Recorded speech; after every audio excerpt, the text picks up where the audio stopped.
वो कल तो समिति वाले खुद कह रहे थे कि कटरा वाला कोई आया नहीं, जो वाल पे हैं ये डिटेल में बात करेंगे कल आपसे बैठ के। धन्यवाद। एक पॉलिटिक्स के अंदर कोई किसी का मित्र हुआ आज तक? कोई नहीं होता मित्र किसी का। और वो बलदेवराज शर्मा जी का अपना वो होगा, तो मैं उनके ऊपर क्यों कहूँगा भाई वो क्या कह रहे हैं क्या नहीं कह रहे। कटरा जनता और संघर्ष समिति को बात करके उनके साथ रोपवे तो लगना चाहिए। अगर रोपवे लगाएं तो पुराना रूट से लगाएं, ताकि हमारा जो ट्रैक है, जो पुराना कस्बा जो हमारा है, जो पुराना बाज़ार जो है वो उसको महरूम ना हो जाए अपने बिजनेस से। तो यही हमने रिक्वेस्ट करी है। प्रोजेक्ट रिपोर्ट वगैरह बना रहे हैं कि ट्रेडिशनल रूट को भी बढ़ावा दिया जाए, आस्था को बढ़ावा दिया जाए, लेकिन डेवलपमेंट तो होगी ज़रूर। एक या दो बार ऐसे इंस्टांसेस हमारे भी नॉलेज में आए थे जहां पर हमारी नॉलेज के बिना काम एक दो जगह शुरू किया गया था और तुरंत उसको रुकवाया गया जब हमारी नोटिस में आया। लेकिन इससे ये हम बिल्कुल अंदाज़ा ना लगाएं या इम्प्लीकेशन ना निकालें कि काम चल रहा है, क्योंकि एक बार जब कमिटमेंट हुई है तो इस समय कोई ऐसी तरीके की एक्टिविटी ताराकोट पर आपको देखने को नहीं मिले। ये जो हाई पावर कमेटी बनी थी, मैं सबसे पहले तो गौरव महोदय को धन्यवाद देना चाहता हूँ कि कटरे के मतलब कि जो यहाँ पे इशू था उसको एड्रेस करने के लिए आज कमेटी यहाँ पे आई थी। मैंने उनसे पूरी एक लेंथ ब्रेड्थ में पूरी बात रखी है और कम से कम 40 मिनट मुझे लगे हैं कटरा की बेहतरी के लिए। कटरा के आने वाले दिनों में यहाँ पे रोजगार बढ़े, यहाँ पे फैसिलिटेट यात्री हो, यहाँ पे सारी चीज़ों को एड्रेस किया जाए, उसके बारे में मैंने डिटेल वहाँ पे बात की है। और मुझे उम्मीद है कि जो हमने बात रखी है उस पर ऊपर मतलब कि गवर्नर महोदय और खासकर कमेटी जो है पूरा ध्यान रखेगी। क्या बात रखी है, क्या बात क्या रखी है? नहीं, बात क्या रखी है? प्रोटेस्ट दिखा जिसमें रोपवे के खिलाफ फिर से एक रैली निकाली गई, तो आज आपने रोपवे के फेवर में बात रखी है कि यहाँ कश्मीरी संघर्ष समिति के पक्ष में बात रखी है? मेरी आप बात सुनिए, मैंने जो बात रखी है कटरे की बेटरमेंट के लिए रखी है। और डिटेल अगर आपको उसके बीच में जाना होगा तो मैं एक प्रेस कॉन्फ्रेंस करने वाला हूं कल, उसमें आप सबको मैं बुलाऊंगा। उसमें आप जिस बात पे भी बात मेरे से पूछेंगे वो सारी की सारी मैं आपको बताऊंगा। आखिरी सवाल रहेगा, असेंबली में आपने मजदूरों को लेकर बात उठाई और सबने प्रशंसा भी की है कि जहाँ 50 का प्रपोजल रखा गया था वहाँ 10 लाख रुपए का प्रपोजल रखा गया है। वहीं कटरा के स्टेक होल्डर्स, रूट के स्टेक होल्डर्स भी नाराज हैं कि बलदेव जी हमारे नुमाइंदे होते हुए उन्होंने हमारा पक्ष वहाँ पर असेंबली में नहीं रखा। इसके ऊपर आप क्या कहेंगे? सबसे पहले तो हमें थोड़ा सा पीछे जाना पड़ेगा। पीछे इसलिए जाना पड़ेगा कि ये सारी बात चली कहाँ से चली, इसलिए कि एनजीटी का एक मुकदमा आया। एनजीटी के बाद सुप्रीम कोर्ट में हम गए। सुप्रीम कोर्ट ने वहाँ पे एक हिदायत दी थी कि आप रिहेबिलिटेट करिए जिनको फेस आउट करेंगे। रिहेबिलिटेशन जो पॉलिसी है 2019 की, मैं आपका उसको कागज़ भी दे दूंगा। उसमें ये था कि रिहेबिलिटेशन करने के लिए उस मिसिंग था कुछ। मिसिंग क्या था? घोड़े वालों को रिहेबिलिटेट करने की पॉलिसी थी मगर पालकी वाले की नहीं थी, घोड़े वाले की थी मगर पिट्ठू की नहीं थी। मेरा ये कहना था कि इन सब के लिए हो, और कहने के साथ साथ उसमें मात्र उन्होंने किसी के काम को छुड़ाने के लिए, फेस आउट करने के लिए मात्र प्रावधान उन्होंने जो रखा था 50,000 का रखा था, जो काफ़ी नहीं था। और उसी के चलते 19 से लेकर 25 तक आज 10 साल में 6 साल में वो उसके आधार पे कोई फेस आउट नहीं हुआ, क्योंकि 50,000 कोई मैंने नहीं रखता था। मैंने ये बात वहाँ पे असेंबली में फ्लोर पे इसलिए उठाई कि वो जो इशू था एड्रेस करने की ताकत जो है वो सरकार को थी, सरकार को थी। और सरकार को उठाने का मतलब ये है कि उसको रिविजिट करें। और दूसरी बात जो आपने कही कि यहाँ पे मैंने वहाँ पे संघर्ष समिति की बाजा कटरा के कंसर्न की बात नहीं की, वो इसलिए नहीं की कि ये जो बाकी वाला कंसर्न है वो माता वैष्णो देवी श्राइन बोर्ड से लिंक करता है। माता वैष्णो देवी श्राइन बोर्ड जो है इंटरनेशनल बॉडी है, और माता वैष्णो देवी श्राइन बोर्ड जो है माननीय श्री गवर्नर साहब के उसमें है, वो उसमें मतलब के बात मैंडेट वहाँ पे रखने की बात नहीं थी, इसलिए वहाँ पे मैंने बात नहीं रखी। वो कल तो समिति वाले खुद कह रहे थे कि कटरा वाला कोई आया नहीं, जो वाल पे हैं ये डिटेल में बात करेंगे कल आपसे बैठ के। धन्यवाद। हमने पूरे कस्बा कटरा का और आने वाले हमारी जनरेशन उसका फ्यूचर का जो भी इस रोपवे से हमें परेशानी होने वाली है वो हमने सारे मुद्दे यहाँ पे इनके जो हाई लेवल कमेटी जो है वो गवर्नर साहब ने कॉन्स्टिट्यूट करी है, तो हमने उनके साथ अपने मुद्दे उठाए हैं।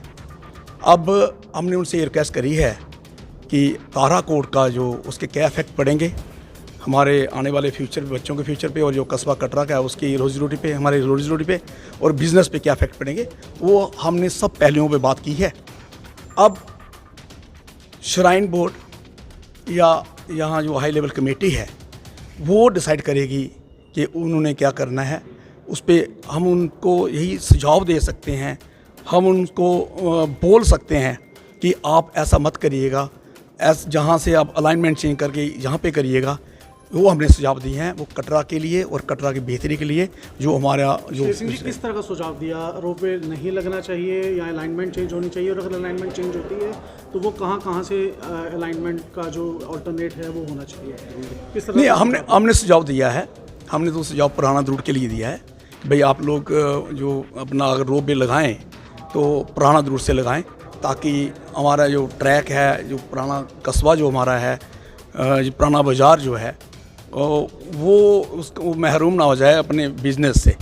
तो यही हमने रिक्वेस्ट करी है अपना हाईवे कमेटी से, और हमने यही कहा कि हमारी गवर्नर साहब से यही अपना जो रिक्वेस्ट करें कि ताकि हमारे आने वाली जनरेशन का फ्यूचर बचा रहे और हमारी रोज़ी रोटी जो है जो स्मूथली तरीके से चलती रहे और हमें कोई परेशानी ना आए। विधायक बलदेवराज शर्मा आपके मित्र भी हैं, मॉर्निंग वॉकर्स एसोसिएशन के आप मेंबर भी हैं। क्या रोपवे को लेकर आपकी कोई उनके साथ बात हुई है? क्योंकि अभी अभी वो कहकर गए हैं कि एम्प्लॉयमेंट बढ़ेगी, डेवलपमेंट होगा, लेकिन उन्होंने कोई सीधा इशारा नहीं किया। आपकी क्या उनके साथ कोई इस मसले पर बात हुई है जब सुबह आप सैर करते हैं? हिमांशु, आप मुझे बताएं कि एक पॉलिटिक्स के अंदर कोई किसी का मित्र हुआ आज तक? कोई नहीं होता मित्र किसी का। और वो बलदेवराज शर्मा जी का अपना वो होगा, तो मैं उनके ऊपर क्यों कहूँगा भाई वो क्या कह रहे हैं क्या नहीं कह रहे हैं। मीटिंग रही आज हाई पावर कमेटी की मुस्कान चैरिटेबल के साथ और सहयोग इंडिया के साथ। देखिए जी, हम दिव्यांग बच्चों के लिए, आपको जैसे मालूम है कि जो यात्रा हमने दिव्यांग बच्चों के लिए स्टार्ट की थी, पिछले 20 साल से काम कर रहे हैं, 30 बच्चों से स्टार्ट की थी। आज 600 बच्चे जो हैं हमारे साथ जा पाते हैं।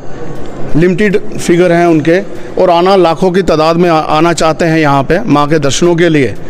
और हमारा मेन मकसद कमेटी से मिलना ये था कि जो लोग आना चाहते हैं उनके लिए आप कैसे सुविधाएं बढ़ाएं, और जो आप रोपवे का प्रोजेक्ट है जो आप कर रहे हैं इसको, वो दिव्यांग लोगों के लिए मद्देनज़र रखते हुए इसमें कैसे क्या हो सकता है, और कटरा जो हमारी पब्लिक और जो संघर्ष समिति है उनको भी बीच में लेके कटरा को ना बाईपास करते हुए इसको लगाया जाए।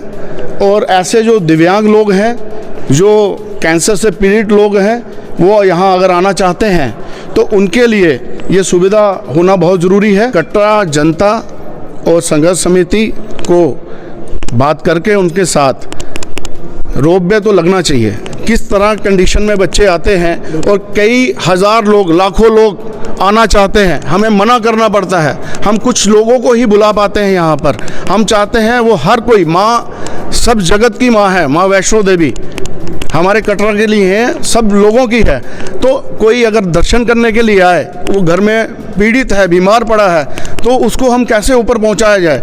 हम आपको बता दें, हम धन्यवाद करेंगे गवर्नर साहब का कि 2023 में उन्होंने हमारी मांग को पूरा किया कि बाणगंगा से घोड़ा फ्री दिया और अर्धकुंवारी से बैटरी कार फ्री दी। लेकिन कई ऐसे लोग हैं जो घोड़े पे नहीं बैठ सकते, कई ऐसे लोग हैं, मेंटली रिटायर्ड बच्चे हैं, आना चाहते हैं। कई ऐसी संस्थाएं जो दर्शन करके जाते हैं, वो कहते हैं हमें कि हम आना चाहते हैं, 100-200 लोग हैं हम इकट्ठे, लेकिन हम वो नहीं ले जा पाते, वो व्यवस्था नहीं है।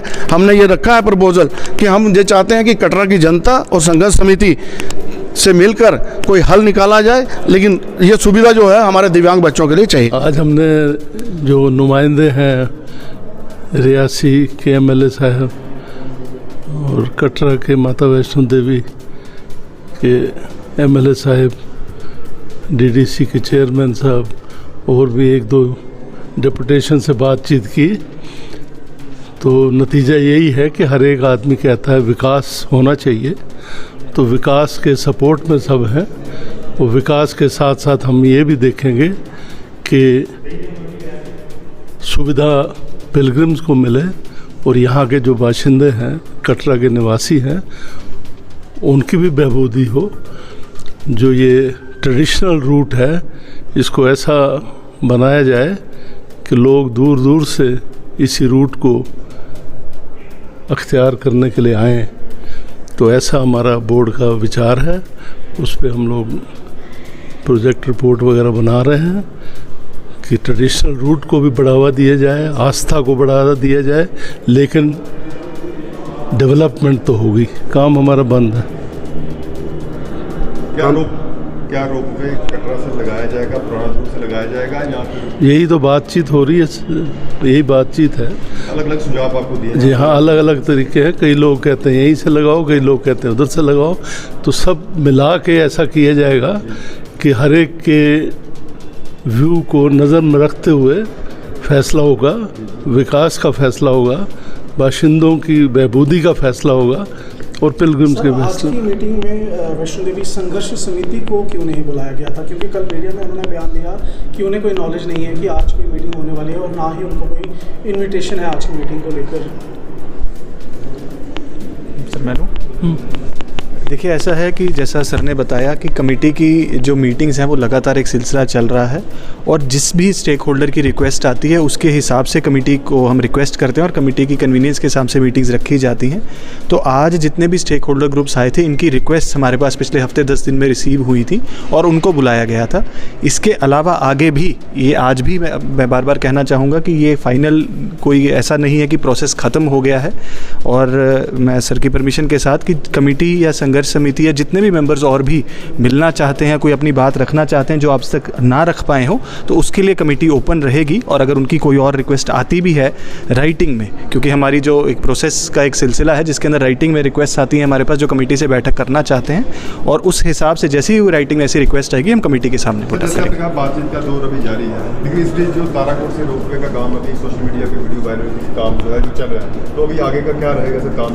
देखिए, जैसा अभी सर ने कहा कि काम की एक कमिटमेंट हुई थी और डिवीजन कमिश्नर साहब की जो चेयरमैनशिप में एक नेगोशिएशन हुआ था उस समय, और डिसाइडेड था कि काम बंद रहेगा। लेकिन हमें कुछ चीज़ें समझने की ज़रूरत है कि श्री माता वैष्णो देवी का यात्रा ट्रैक लाइव ट्रैक है, 24 घंटे यात्रा चलती है और बहुत सारे हमारे डेवलपमेंटल वर्क्स हर समय ट्रैक पे चलते हैं और हर एक काम को हम रोपवे के काम से जोड़ें, मैं समझता हूँ ये सही चीज़ नहीं है।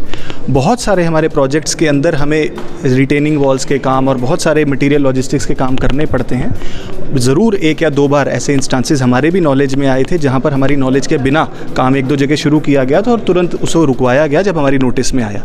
लेकिन इससे ये हम बिल्कुल अंदाज़ा ना लगाएं या इम्प्लीकेशन ना निकालें कि काम चल रहा है, क्योंकि एक बार जब कमिटमेंट हुई है तो इस समय कोई ऐसी तरीके की एक्टिविटी ताराकोट पे आपको देखने को नहीं मिलेगी। और आगे भी जैसा सर ने बताया बोर्ड की ये कमिटमेंट है। माना जा सकता है कि जब तक बातचीत का दौर खत्म ना हो जाए सभी संगठनों के साथ, तब तक रोपवे पर कोई फैसला नहीं लिया जी। सर सवाल आपसे रहेगा, क्या हाई पावर कमेटी जो गठित हुई है, क्या उनका भी ऐसा मन है कि ऑल्टरनेट रूट्स की तलाश की जाए जिस तरह का वो फिजिबिलिटी देखनी है ना, टेक्निकल फिजिबिलिटी होनी चाहिए। ये फ्रेजाइल हिल है, स्ट्रक्चर है, तो इसमें हर चीज़ को नज़र देखना है, पिलग्रिम की सेफ्टी को नज़र में देखना है, फिजिबिलिटी देखनी है, उसी हिसाब से फैसला होगा जो बेस्ट इंटरेस्ट में होगा। टेक्निकल संगठनों द्वारा ये भी बताया जा रहा है कि कटरा में देवी पार्क है, वहाँ से लगाया जाए या पुराना तो वो टेक्निकलिटी पे है, ये तो मैं नहीं जानता, वो तो टेक्निकल लोग बताएंगे और वो फिजिबिलिटी देखी जाएगी। हम उसके हक में हैं, फिजिबिलिटी देखें। वैष्णो देवी संघर्ष जो समिति है, दे वर द फर्स्ट वन, और उनके साथ आप लोगों की बैठक हुई थी। अब जो दौर है उस बैठक के बाद वो दोबारा नहीं आया, संघर्ष समिति के साथ दोबारा कोई बैठक आपकी नहीं हो पाई है, बड़ा समय बीत चुका है, उस पर आप क्या कहेंगे? क्यों बैठक नहीं हो पा रही है संघर्ष समिति के साथ? नहीं, वो आए, हम तो they are welcome, everyone is welcome, संघर्ष समिति वेलकम, हमें हमारी तरफ से कोई उसमें वो आए ज़रूर।